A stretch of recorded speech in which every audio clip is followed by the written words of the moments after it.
And good morning. It's time for the Mike Hewitt Show, brought to you by RenegadeRiver.com. And now your host, Mike Hewitt. Good morning, Mike. Hey, good morning, Brian. Good morning, everybody. Good morning, Jim Riley. Listen, on the line with us today, back by popular demand, Jim Simpson, author of The Red-Green Axis, Refugees, Immigration, and the Agenda to Erase America. Jim Simpson, you have no idea how many people messaged me off of Facebook and emailed me to get you back on the show. Wow. Well, good to be back. Well, yep. I'm one of them. I really enjoyed that last segment that you were on. It was spectacular. And I did buy the book, by the way. Oh, well, thanks. Yep. Glad to hear it. Listen, just for listeners that might have missed it, Jim, let's take a moment, if we might, to recap what we were talking about, which was, as I recall it, there's another global organization, not the UN, but almost as powerful as, that distributes refugees about the world, and primarily the Western world. Is that accurate? No, the Organization for Islamic Cooperation is an organization second only to the UN in size. It has somewhere on the order of 55 or 56 member nations, and it has very heavy influence at the top levels of the UN, and so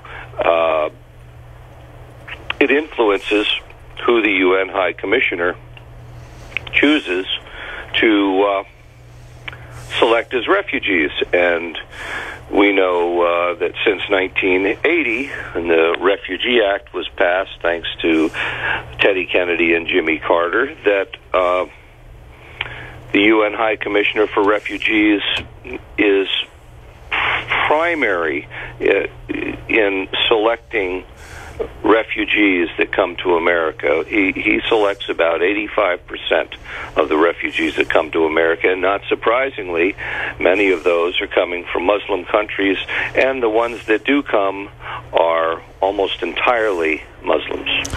So in other words, people who need it more than anybody, the various Christian groups that are being slaughtered en masse, are just blithely rejected by the State Department. It's disgraceful. And not to take us off in a different direction, but I've always wondered, since candidate Obama made reference to the 56 states, if that isn't what he was referring to.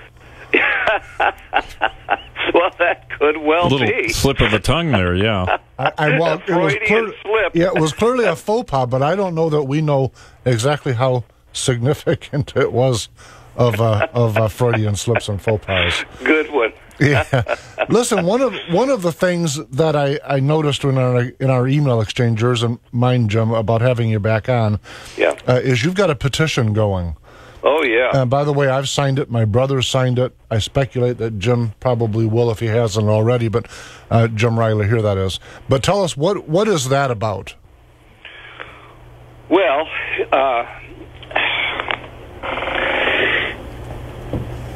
let me get to it.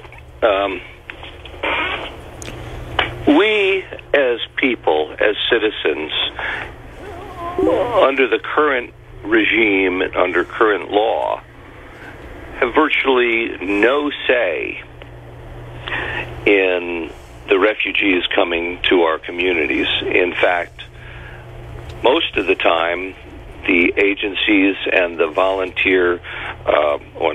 the government contractors that place them do it in secret. They do it without our knowledge or consent, and one day we wake up and our community just doesn't look like it did before. I think I mentioned that Manchester, New Hampshire, and Central High School, they speak 82 different languages. How did that happen? Well, it wasn't because the mayor of Manchester allowed it. Those people just started showing up, and once they established that this was a good seeding community for refugees, they just began piling them in there. And even since the mayor has stridently objected, saying we can't handle this, we don't have the resources for this, they just ignore them and keep doing it. I wonder, though, Jim, not to stop you, but I wonder, though, I think there's historically been a design, if you will, by happenstance or by culture, that given communities become more of one type of ethnicity than another. And I use an example as Hamtramck, Michigan.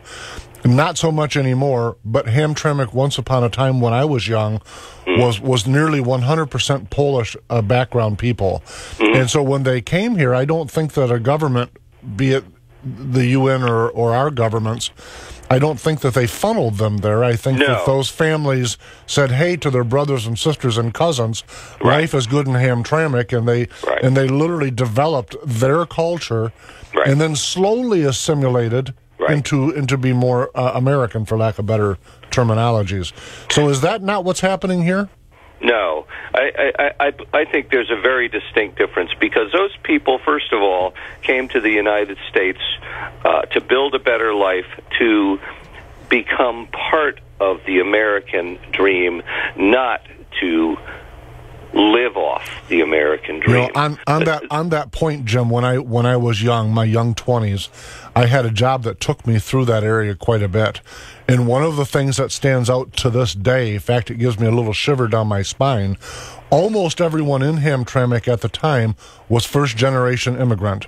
And when you drove through the subdivisions, their lawns were perfect, and almost every single house there had an American flag out front. Right, exactly.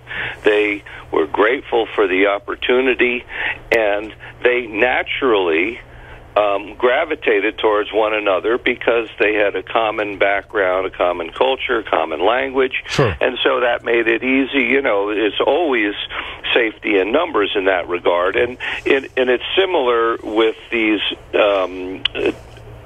They call them preferred communities now, where the government contractors decide that, well, Lewiston, Maine, or Dearborn, Michigan, is a good place to put a certain refugee of a certain background or a certain country, because there's already an established community there.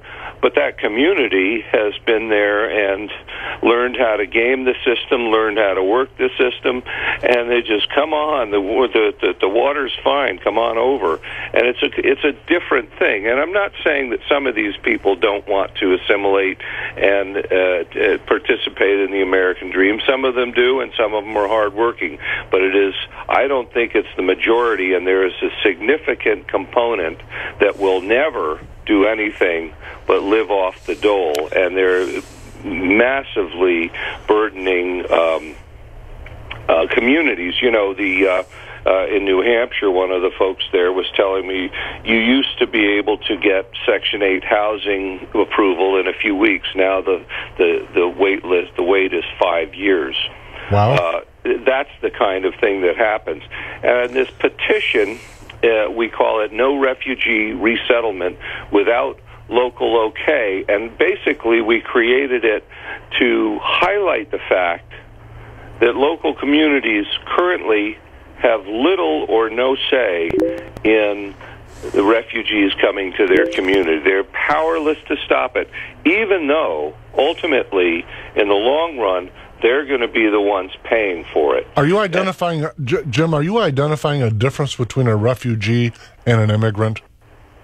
Well, in this particular case, we are talking about refugees because it's the refugee program we're trying to change. But there's no practical difference, when it comes down to it. And in fact, the Obama administration is trying to morph illegal aliens into refugees. For example, last year when 56,000 unaccompanied alien children swamped the border, that's what they were called, unaccompanied alien children, UACs, and there's even codes in the Office of Refugee Resettlement at Health and Human Services that identifies them by that name. Now they're called unaccompanied refugee children. And the idea was to manipulate the definition so that illegal aliens could be brought in under the refugee program, and they are not refugees. There is not war, famine, massive natural disasters going on in those Central American countries that warrant their definition being changed to refugee. All it is once again this despicable president becoming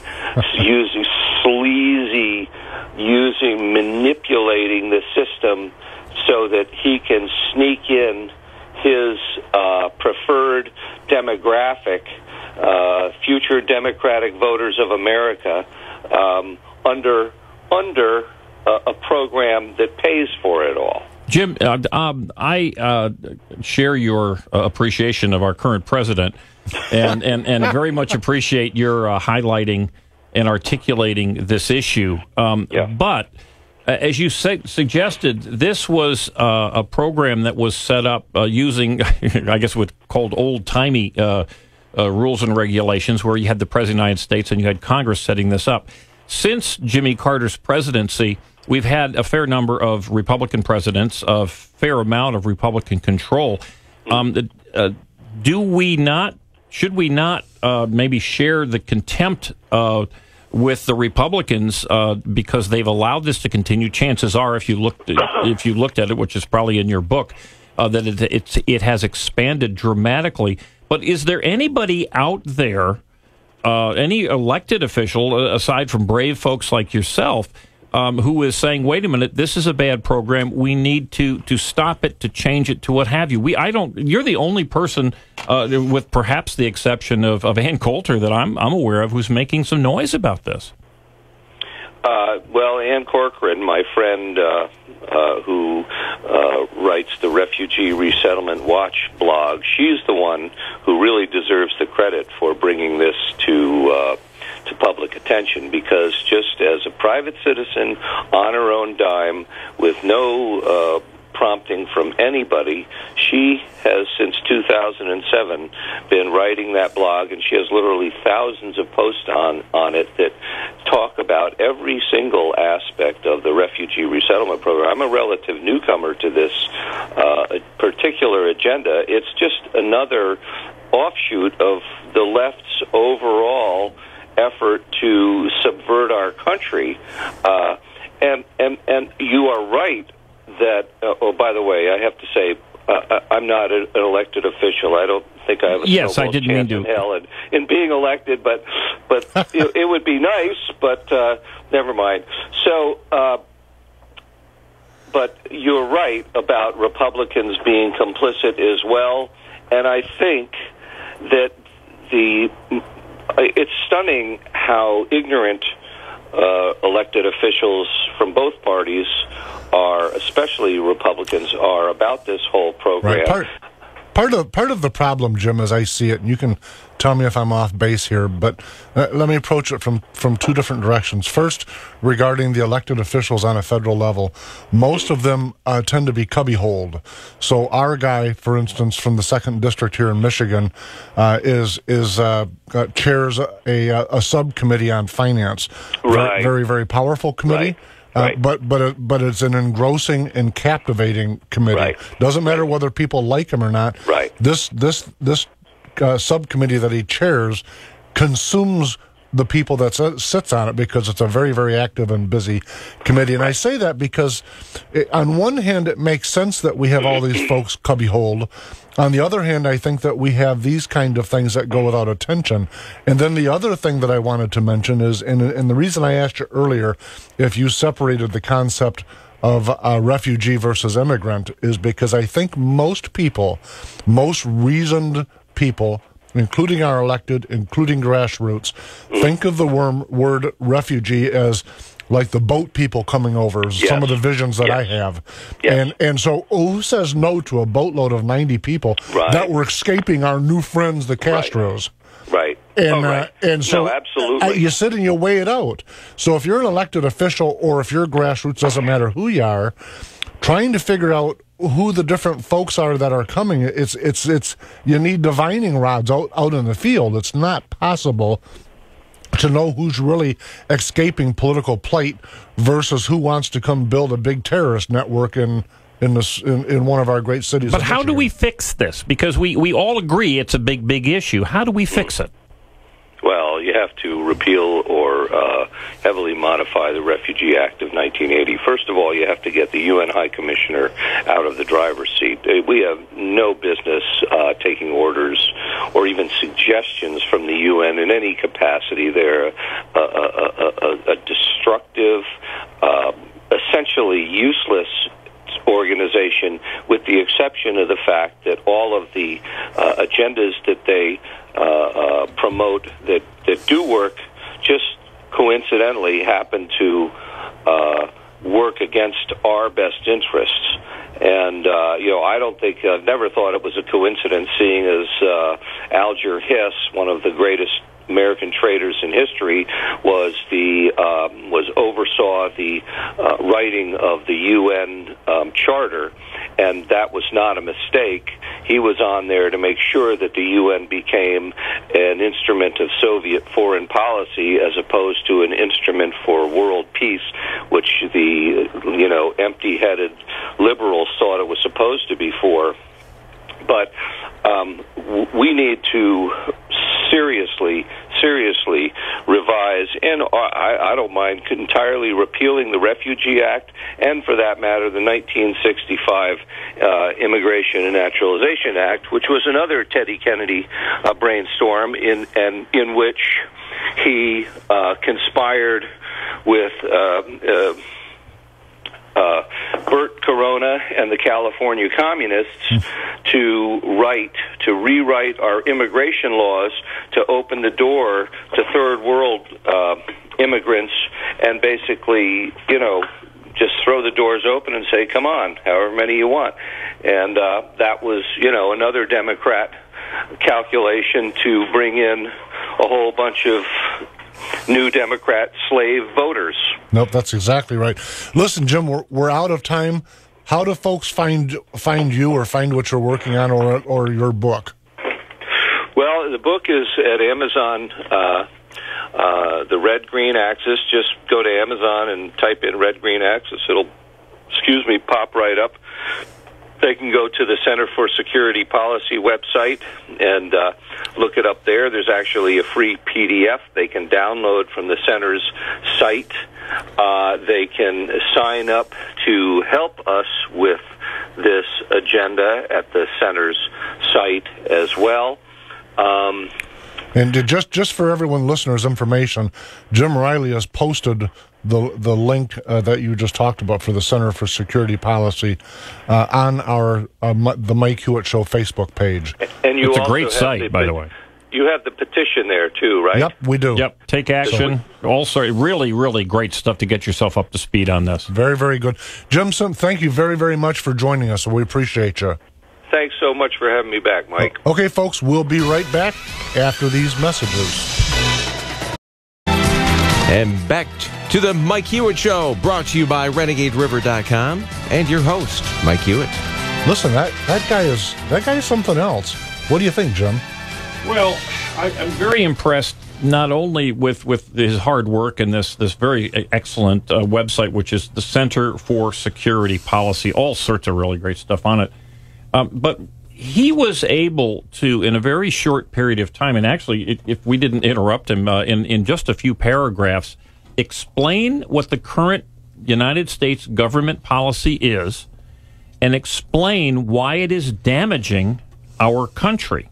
And, of course, as you had asked, Mike, there is a difference between refugees and regular old-fashioned kind of immigrants and those refugees who are coming here on a boat from Laos or from Cuba or any number of things.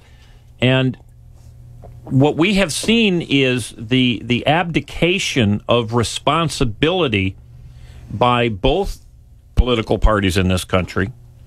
And it is, when we hear we need a comprehensive immigration policy, as I'm hearing some of the Republican candidates talking about, certainly the Democrats use that term also, you know that the net result of a policy that's going to address even something like this is going to, in all likelihood, continue on this miserable path. And what happens is when you get you don't need 50% of a population to destroy a population.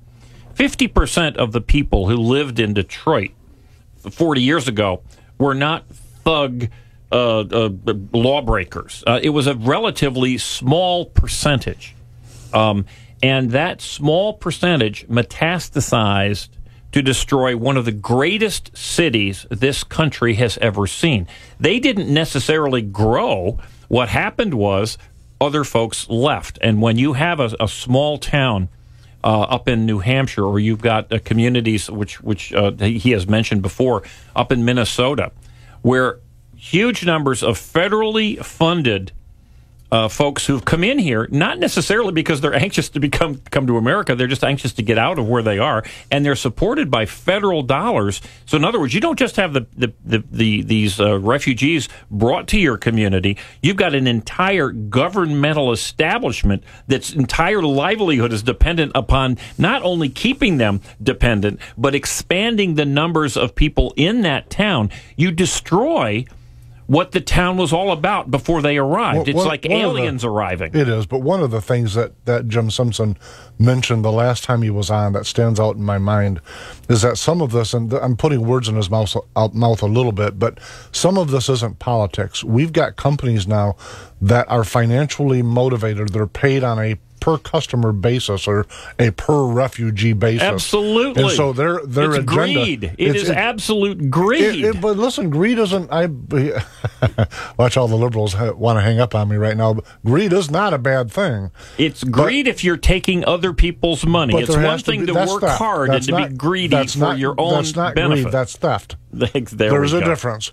They've extorted money from my wages to pay for this program, and they're doing it for their own personal greed. But they're doing it on so many levels. I don't know where to stop. Listen, one of the things I want to use this segment for is I wanted to talk about Black Lives Matter, and specifically, at least for a moment, how it relates to President Obama. I'm looking at an image right now, a meme. Is that how you call it? Are those meme? A meme. A meme. I'm looking at one right now. 7 lives in 8 days. Not a word from Obama. And I'm looking at the pictures. You got Deputy Sheriff Darren Goforth, Trooper James Bava, Chad Wolf, Trooper, Peggy, Stephen, Henry. 2 of them are black. 1 of them is a female. 7 lives in 8 days. Not a word from him. What about these 7 lives? Are these football players? They're all police officers. And what happened to them? They're all dead. Oh. And one of them, I don't think Chad Wolf was a malicious act, maybe just a really horrific, ugly act of accident. But the other ones, these were all maliciously shot. And you stand back, and I watched news last night at great length, and they're all of these Democrat spokespeople, literally, and they were all trying to suggest that these police officer assassinations were not linked in any way to the Black Lives Matter campaign, which is just absolute poppycock. You bet. And the thing that blew my mind out of all of it was that the DNC endorses this organization. Forget that the organization doesn't want the DNC The DNC is the Democrat National Committee. It's the Democrat Party in the United States that endorses this entire scam. I look at it and I go, first off, this has got nothing to do with Black Lives Matter. So folks understand that. If you watch these folks picketing, they've got very, very professional signs made. There's some money in this, and there's some folks looking for anarchy and for a harder line socialism than we've already got. And that, to me, is what's behind this. But how it's manifesting itself is that citizens in America are not getting good law protection because, frankly, the police are afraid to do their darn job. That's a shame. And you've got families of these folks that have lost their loved one, these folks that were serving that have lost their lives. The president is silent on it? What kind of man is he to not say anything about these, and yet he would send White House representatives to thugs' funerals. Yeah. That's outrageous to me. It is outrageous to me. Absolutely outrageous. Over the top. I don't get it. You see, the Democrat was at O'Malley. The candidate had to apologize for saying all lives matter, as if that was incendiary. Well, he didn't just apologize. What over the top is that? If you saw the video, he was addressing a group of folks who purportedly were interested in crime and in murders and in making things better. And when he did say, yes, Black Lives Matter, he then said all lives matter. And he was booed and could not speak anymore because he was totally interrupted with the concept whatsoever that all lives did matter. And here's the real problem of all of this. And this is why I like some of the Republican candidates who are at least taking this on as you are, and good for you. The victims of almost all of black criminals are black Americans. It's not like, oh my golly, I'm going to sit here and be a racist, and as long as the white guys are getting killed, it's okay. That's not what's going on. The victims within these communities are black citizens. They don't have a voice. Clearly, they don't have a voice. The black police officers who are murdered, they don't have a voice. It is only the loud thugs supporting true troublemakers. 99.9% of the arrests last year did not involve violence. And it's a statistical fact. Meanwhile, to your point, you've got huge black-on-black crime. These things, it isn't a racist to stand back and say, let's identify the reality of the circumstance so that we can begin on the path to correcting what's going wrong. That, to me, is what we should be all pushing for. But the media is constantly looking for something new and sensational to say, to sell commercial time or airtime. And I'm saying, let's find some solutions. 70 and 80% single-parent birth rates is not a solution to the problem. It is the problem, in my view. Well, you're right about that, and that would be the best way to fix it. But let me explain one thing that's going on. You see throughout the world now, of course, Muslim folks who are clearly brainwashed, going out wearing suicide vests, going into cities and murdering museum goers and things of that sort. They didn't just wake up filled with anger and murder in their hearts. They went to mosques where they heard endlessly the evil of Jews and Christians and whites and on and on and on. What is going on? This is my belief, and from what I've read, it seems to be pretty clear. What is going on in many of the inner cities, be it in churches or be it in other organizations, is this hate that is brought out by this Black Lives Matter group, this hate against the police officers within our country. Very nice. We've got a caller. Who's on with us? Yeah, because Joe from Grand Haven. Joe, welcome to the Mike Hewitt Show. How you doing? Good. How can we help you? Well, you just said something, Mike. You said something about the police being afraid to do their job. Yep. Well, that's what he wants. Yes. I think you're exactly right. It's a bingo there. You're exactly right. It's going to make it easier for him to declare martial law so that he can turn around and canonize himself as the saint and savior of the nation. The only pushback I would have to that, Joe, is that when I watch his facial expressions, his mannerisms, his poise, he looks like he wants out of that job, not to retain it forever. No, maybe I'm wrong. I don't know. I disagree. Yeah, I would Mike. disagree also. I absolutely disagree. Okay. And you know me very well. Yep. Well, he's in Alaska right now, and he's going to be on television on a reality show. This guy is having a ball. Jim, and I promise you, if he could get 4 more years, he'd take it in a minute. Yeah. You know what the deal is? He wants that Alaskan oil. Right. Okay. He's up there kowtowing to the indigenous population. Right. Okay. Changing the name of McKinley. Of course, I don't have a problem with that because Denali was Denali before McKinley, Sure. Yeah. You know what I'm saying? Absolutely. McKinley wasn't even president yet when they when they changed the name. Right. I have a problem with that only because when you give that kind of power to a president who apparently can go to any national monument, any national park, and just wave his wand and change the name, I believe that's wrong. We have a government that may have given him this power. I'm not sure if it's legal or not, but we have the system set up so that if there are going to be name changes, that you should go through the system. I am very much against an emperor running around renaming whatever he wants. Well, I think I tend to agree with you. I'm going to let you guys go about your show.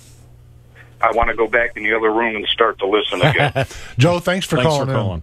Okay, take care, guys. When you get, the devil's always in the details. I'm not convinced that's what the man wants. I think he's going to ride off and make a ton of dough, but I may be wrong. And there are certainly, if you do some Googling, there are a lot of people out there that are predicting that he won't go voluntarily.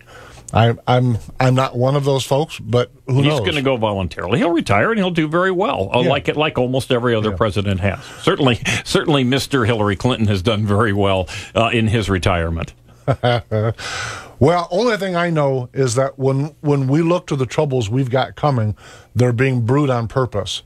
Now, maybe Joe is right on for the reason. I don't know the reason, but one thing is for certain: it isn't happening on accident. When you know that large, let me say differently, when you know that the percentages of those incarcerated that came from a single-parent family are overwhelming, you would pause and think, okay, well, as a society, maybe we would want to discourage that, not encourage it.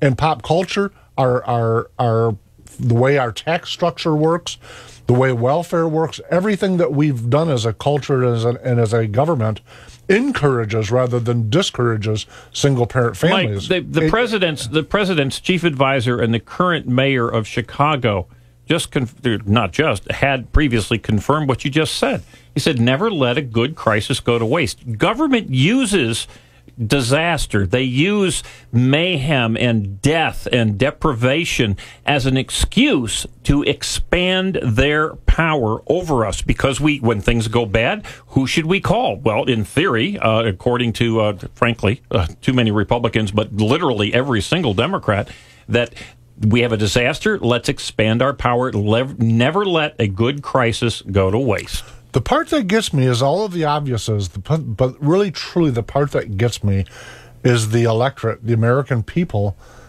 They don't seem to be old. It's like they are not paying attention, obviously. I don't understand why they're not people up in arms, literally.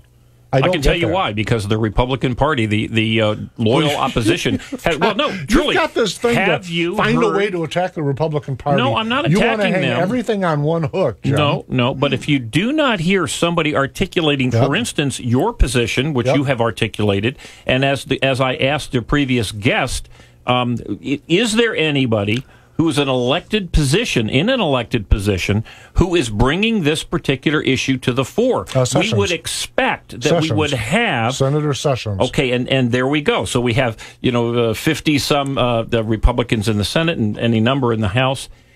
It is up to them to. Most people go to work in the morning. They've got families. They've got vacations. They have lives. We elect certain leaders, and in our case, those of us who are conservatives, we expect that those elected Republicans will do the good work for us. They will find these issues, and they will help bring them to light so that we can work on them. It hasn't happened, and that's why we allow these things to happen, because in many cases, we don't even know what's going on. I had no clue about this immigration situation that the United Nations has for decades upon decades upon decades has been doing this. Not a clue. Well, you and I probably part on this particular issue. I don't see the Republican Party as this third-party monolith with this, and nor do I see electeds, by the way. To me, all the Republican Party, as is the Democratic Party, as is the Libertarian Party, etc., are just big groups of volunteer grassroots people. That's who they are. I'm one of them. Do I agree with everything that every one of them does? No, but I've never met any one person that I agree with entirely on anything. Hang on. And when I look at the elected officials, they are, as you've heard me say on this show many times, they are a perfect representation of the electorate, those that elected them. So if we're looking at the elected, and we don't like what we're seeing in the reflection, we better darn sure know who we need to change. It's us. Because you folks that want to throw out, get them all gone, throw them out.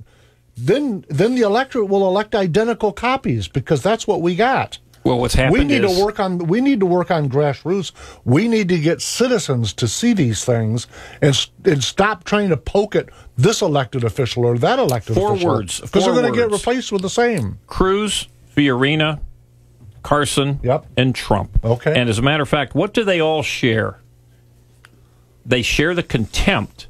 They are held in contempt by the Republican establishment. They are held in contempt by the mainstream liberal media. They are held in contempt by virtually every single Democrat in the country. Listen, what we are tired of is business as usual. Here, but we've got to go to a break. But let me end it on this note. Having spent a lot of time doing a lot of meetings with a lot of volunteers, get 30 or 40 in one room and try to agree on anything. And I say that because it's even more complex to get 435 people to agree on one issue.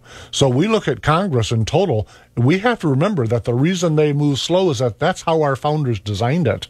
And even on a local level, folks, picture 8 or 9 or 10 people in your family, your immediate family that you grew up with, and try to get them to agree on one specific issue, like today's show. Next time you're all gathered together at the Thanksgiving dinner or whatever, ask them, what do you think we should do with the refugee crisis? Half of them won't believe it's a crisis, and the other half will each have a different opinion on how to resolve it. Let me just disagree with you on that. When you bring that up, not one other person at the table will even know about the issue. I don't know about that, but folks, we've got to go to a break. We'll be right back.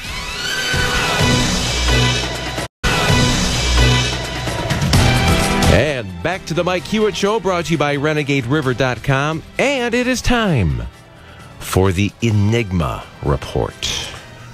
I love the Enigma Report. I really do. As do I. I'm just every week I'm liking a little bit more. Ronald Reagan said, we must reject the idea that every time a law is broken, society is guilty rather than the lawbreaker. It is time to restore the American precept that each individual is accountable for his actions. And what makes this an enigma for me is he said that 30 years ago, and yet we are still worse off now than when he said it. That every time somebody does something, and I'm in this instance today, I'm going to relate it to firearms, but we can relate it to darn near anything.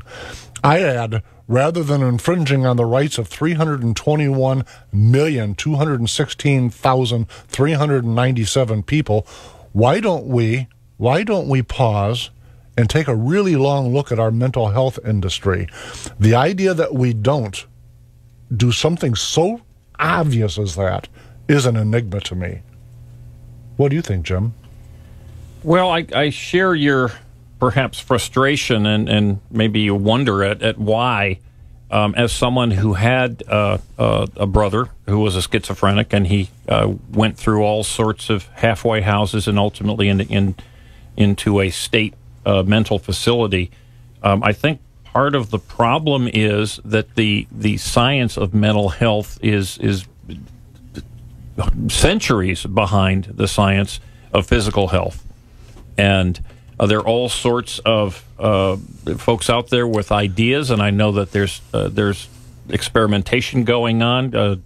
Actually, my brother at one point was actually going through electronic shocking in order to try to help it. We do know this, that our pharmaceutical industries have done wonders at helping people with schizophrenia and any number of other issues. They really have made tremendous strides. Part of the problem, too, is once you get government in to regulating at a very high level behavior, then where do you get the difference between someone who's truly dangerous and someone who's just very, very odd? When I look at it, listen, we go back over the last number of years and look at the various folks that have done mass murders with firearms. First off, the media never looks at people that did it with knives and fire and all of the other things. Yes. It just ignores it. It's like it didn't happen, which is an amazing thing to me. They refuse to actually do a real a real honest story on the violence that takes place in our inner cities. It blows my mind. So they'll fixate on somebody somewhere that shot 2 or 3 people, and absolutely that's a tremendous loss. Please don't misunderstand me. I'm not downplaying that. But what they every single time fail to recognize is that with the exception of the Fort Hood terrorist that our government refused to call or identify as a terrorist, every single the rest of them had contact with a psychiatrist, had contact with local law enforcement.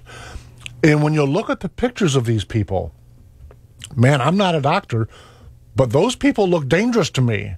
But didn't most of these people get their guns either in an illegal way or they weren't allowed to purchase guns legally anyway? For the most part, the last fella bought his guns legally. Yes, but that was the aberration. Most of the folks who utilize guns in an illegal manner got their guns, and it's not just most; it's probably well over 90%. They got them illegally. No, the laws didn't help. And listen, and one of the points I wanted to make during this Enigma report is one of the things that I find as an enigma is the endless reams of articles and blogs and media reports about how we need different background checks.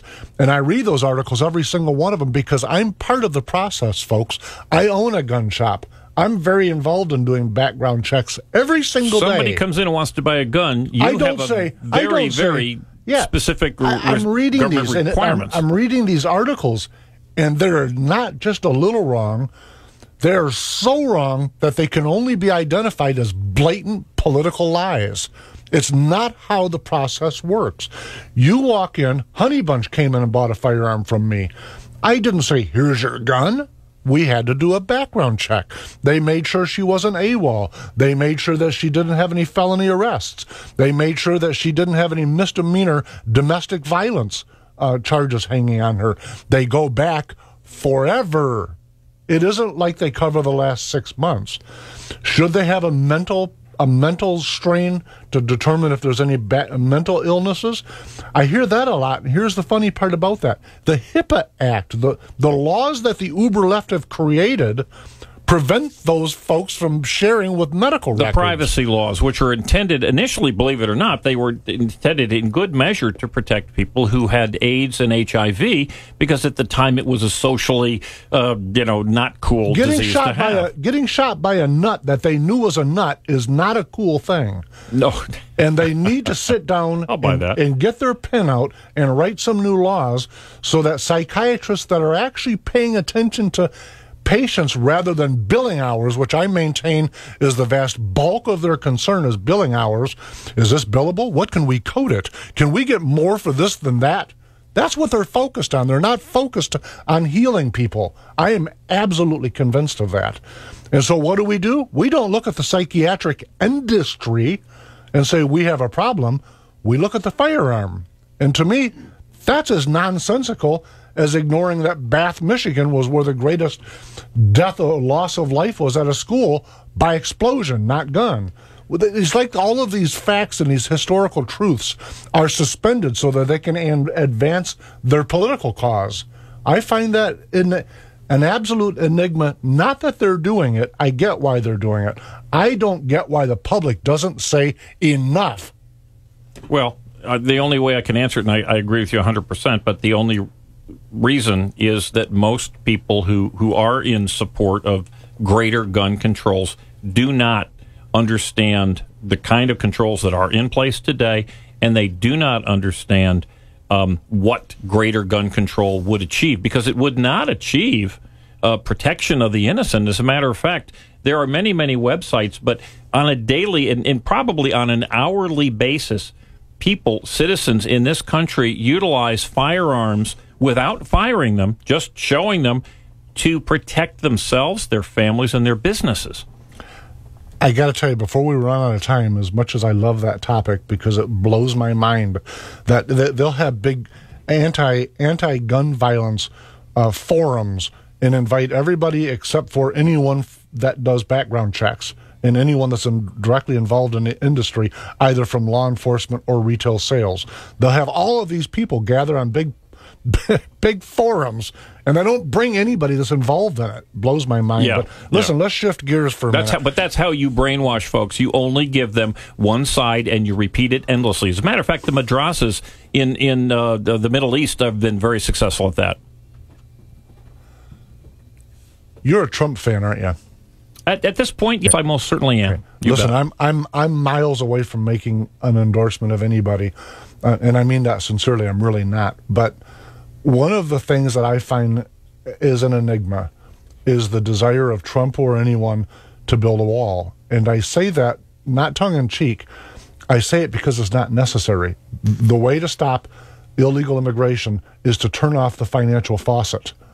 And if there's no longer free stuff, people will stop coming looking for free stuff. You know, a lot of people don't understand that. Could you just articulate a little more, get a little more detail there? Because most folks don't understand why they're coming across. We give huge amounts of welfare entitlement benefits. And a lifestyle. A home, a cell phone. We give them more than we give our own citizens. Medical care, complete free medical care. They are literally receiving more than our citizens who are down on their luck are receiving.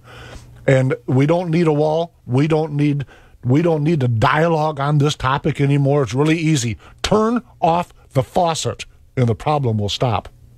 Problem is, you turn off the faucet, people are going to lose their jobs, and there'll be the boo-hoo. All these folks who are now living here in this country illegally will lose their income. You'll have TV shows talking about their inability to buy pizza.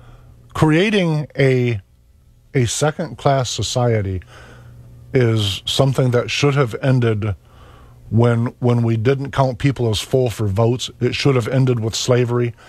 To purposefully and wantingly cause folks to be in that position because of some financial benefit for 2 or 3% of large corporations or government or for votes, all of those things are just outrageously obnoxious reasons for us to make taxpayers pay to cause people to be second-class citizens.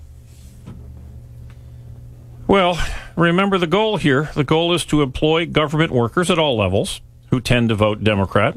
And the goal here is to bring people in who will vote, be they legal or illegal.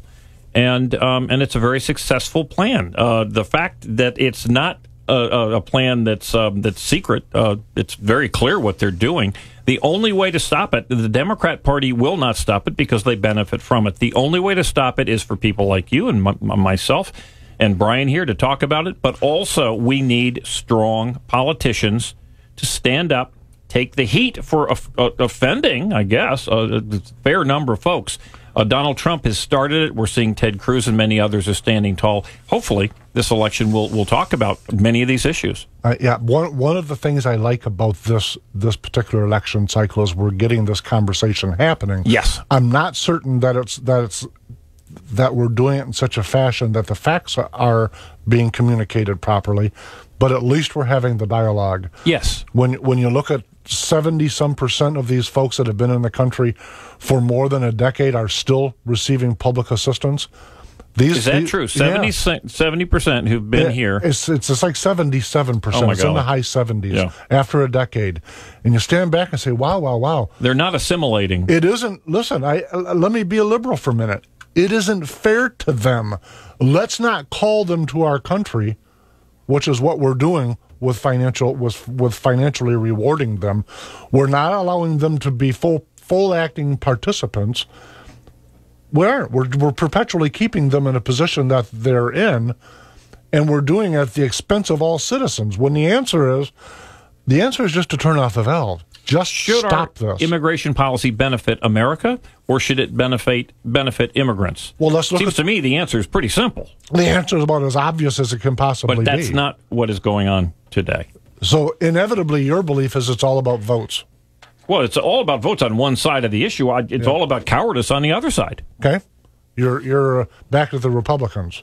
Well, the fearing, sure, those people who will not stand tall. And listen, I'm back at the public again. Donald Trump has made this an issue, and what's he got, a 27 or 28% people that are indicating they support him. Overwhelming number of the people don't like him, but 28 or so % are supporting him. Well, the debates will clarify He's made this his issue. And I say that to his credit. I'm still not a supporter, by the way, but I say that to his credit. I just stand back and think, why do we need to build a 2,000-mile wall or whatever would be required when all we need to do is turn the spigot off? And if the public is willing to tolerate a wall, seems like they'd love the idea of just turning the faucet off. Well, they don't, though. The Democrat Party's been very clear on its open borders position. That's why I have respect for them. They are brave. They are articulate. They're very clear. Republicans, what is their position? We can't have a conversation until we have a comprehensive plan in place. Doesn't make any sense to me. No, it does not. And that's why this conversation is good, and it's going to go on. You and I will continue it, I would hope, and we'll see what goes on down the pike. He said he was going to completely transform America. He told the truth. President Obama, he most certainly has in a short period of time. Really, relatively speaking, a very short period of time. Makes sense to me. What do you think, Brian? I think so. How long? I mean, he doesn't just say it, but you kind of read between the lines. You kind of see where things are leaning. And I'm not a fan, but you got to give the man credit. And he has millions and millions of people who support him. And that's the part that blows my mind. That's an enigma to me. Folks, listen, we got to run, but we will be back next Wednesday at 9 a.m. Have a great week. Thank you.